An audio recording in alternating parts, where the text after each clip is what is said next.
to another episode of The Breakthrough, and we have the most amazing, beautiful Bajan artist in the house that goes by the name of Amanda Refier. Hey guys. And she's here with us today to share all about her creative process, her struggles, how she overcame them, and just standing in her power as a woman and the next chapter of her solo career. We just did a beautiful 45-minute interview, and someone...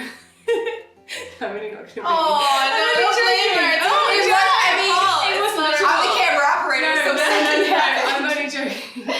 I've totally done it myself twice. It didn't record. The app is a nightmare. And so we lost all the great footage. So we're gonna go through all of it again as organically as possible, but we just lost it. Talk to us about this new chapter of your life where you're now newly a solo artist, getting into your sexual, strong women, feminine energy side, and your creative process, and just what's that been like for you in this new chapter? Okay, so I guess I was in a band for 8 years, a band of all guys. I was the only girl, and I loved it at first. I started the band when I was really young, just from Barbados. I hadn't really had necessarily that much life experience. Life was easy, music was fun, we loved doing it, and we started this band. And 8 years is a long time to be in a band. It's like, I kind of realized that my identity and how I defined myself was very much dependent on the band and the guys and who I was in the context of that band. But it reached a point where I started to feel like I needed to define myself as an individual, as a young woman, and I needed to be able to express that. And so that's why I made the decision to do a solo career, because I felt like I had reached my growth capacity in that setting. And while it was a really tough decision, and honestly, what I might have felt like I should have made the move maybe like a few years before, it took me that long because I just felt like I had this, sense of obligation and sense of loyalty and everything to everyone around me. But I've learned that that's great. You should have those qualities, but it can't come at the cost of loyalty to self. And you have to be able to, you have to be able to know what works for you and when something's not working for you. And you have to give yourself permission to make choices that are good for you, even if people around you don't like them. When you're in a band, you're not just writing for yourself, you're writing for everyone in the band. So you become a voice for like not just you. And so for me, I found myself as a young woman censoring a lot of what I wanted to say because my male bandmates didn't always get it, or so it was very censored, and there was like a whole brand for the band, and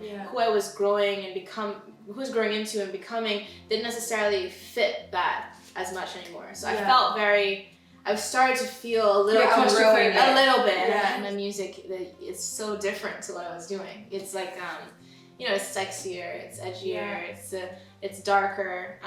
And does that feel, because that's new for you to unleash that or be able to? I think because it was always there, it doesn't even feel uncomfortable. It was just waiting to come out. Yeah, it just feels great. Waiting in the wings. It's just another way of expressing another side of who I am as a woman. What's your intention when you're creating? What's the intention behind your creations?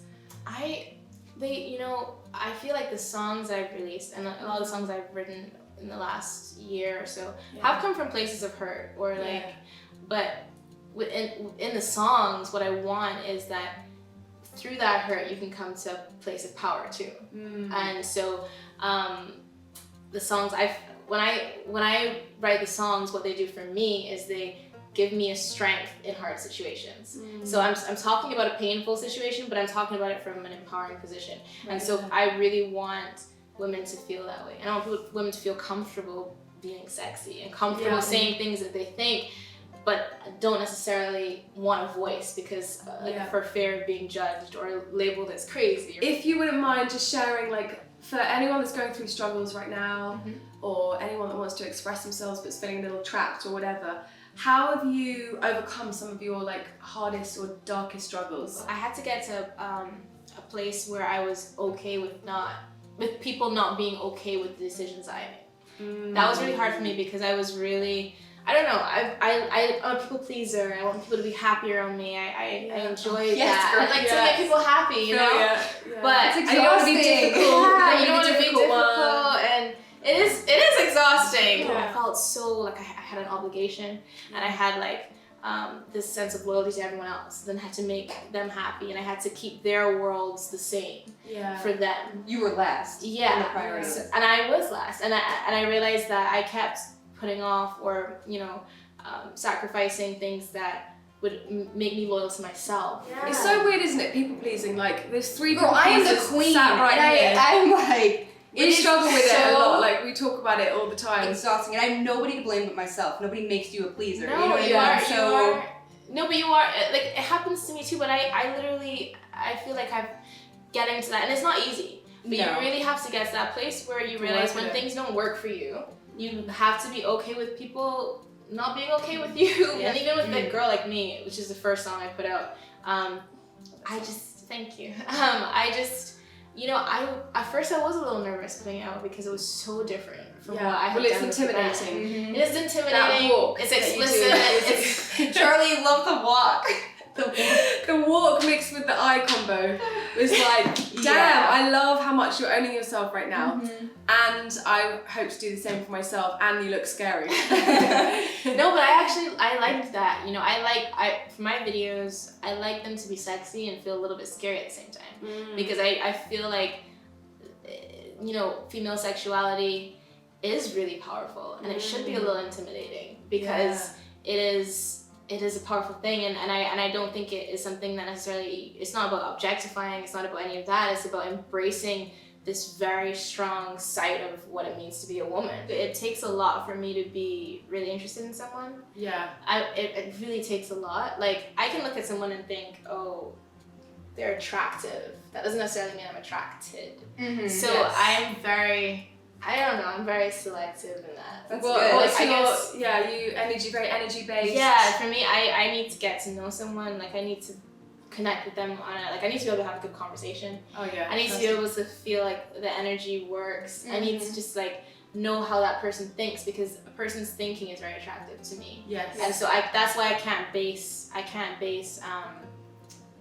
my attraction just Around based on looks meeting or someone. meeting someone. Yeah, it's like, for me, it has to run deeper than that. Physical is only a part of Definitely. it. It's not even the majority. Who we really are is really who, this person. Not that this is this is temporary. This is fleeting. It's just a body. I mean, it's not just a body. You should take care of it. It's your body. It's a special body. You have to take care of it. Exactly. But it's not who we are. It's what we're in. What's your belief system on life? I definitely believe that everyone is given a divine or personal vision for their life.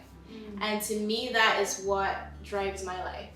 And I think that it's, in my opinion, that's a God-given or universe-given thing, unique to each of us. Yeah. And I feel like if we can tap into that, we can really live out why we are here. And so that's always been like something I prioritize in my life. Like whatever is put on my heart, I just feel like I have to, go after that. Share it. I'm not like a kind of person who has plan B's and plan C's. Yeah. I'm like a girl. plan A or Plan nothing. A only. Yeah, exactly. That's me. But I also believe like, everything happens in its time. Everything happens for a reason, and life is constantly trying to teach us and trying to encourage us to grow into what we're meant to be. Yeah. And I think that we have to learn to embrace life and its challenges and look at it from that perspective. You have an intention and you have a plan and there's an outcome, right? So the intention is important. You have to have that.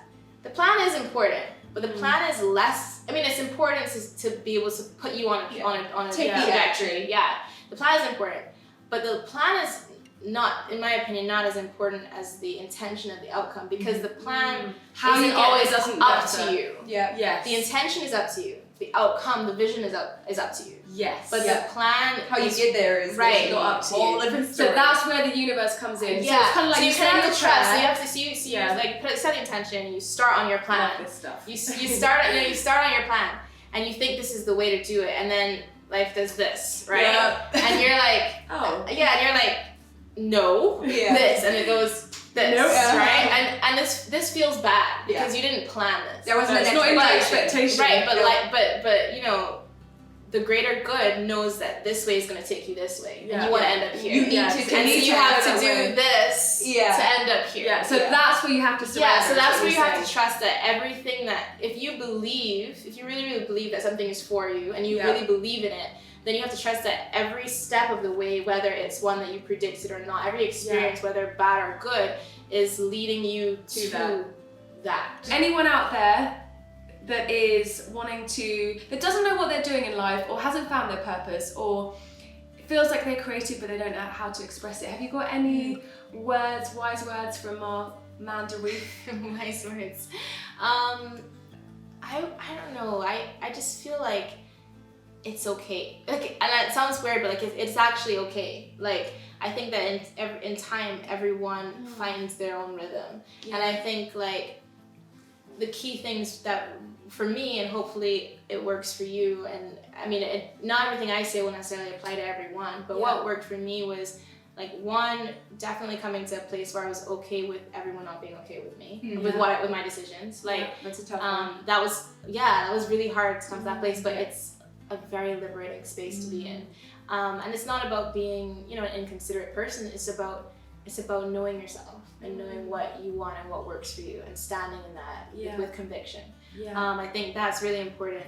I also think that like just being able to clear the noise. You know what I mean? Just clear the noise. Like Of other people. And that's really hard because there's so many opinions coming at us left, right, and center every Projections day. and It's on social media, it's in our talks with our friends, it's with our families, it's everything. Like you have to be able to quiet it and kind of find what it is. Or pick and choose the pieces that you think are important and take away the rest. Yeah, and then I would go back to what I said before. It's like sometimes you find yourself blocked, or you find your life blocked, even if it's creatively or just in life, because you feel like you're trying to, please everyone else. And that goes back to quieting that noise again, because it's about, to move forward in life, you have to know yourself, you have to know what you want so you can go after it. And sometimes that just requires not listening to everyone all the time. Yeah, because how can you hear yourself when you're just taking everybody else's discerning exactly. when to listen. And I just think like you have to try something. Like I just feel like if you're feeling stuck and it's like you don't know what's like the path to get to where you want to go, or like where's the next step, the first step is to just make a step. Whichever one it is. Where can everyone find you? What can we expect? You can find me on Instagram at Amanda Minded. You can find me on Twitter at Amanda Refier, and all my music's online everywhere. However you listen to music, just search for Amanda Refier. But you'll want to go on the videos. Yes. You'll want to do YouTube. Check the videos. Girl Like Me, then Ransom, and then you haunt you, and then haunt you. Love our guys. Thank you so much for watching another episode of Breakthrough, guys, and we hope that was really interesting and informative and beneficial and everything that you want to get out of it. And we look forward to seeing you next Wednesday. Love you guys. Bye. Bye.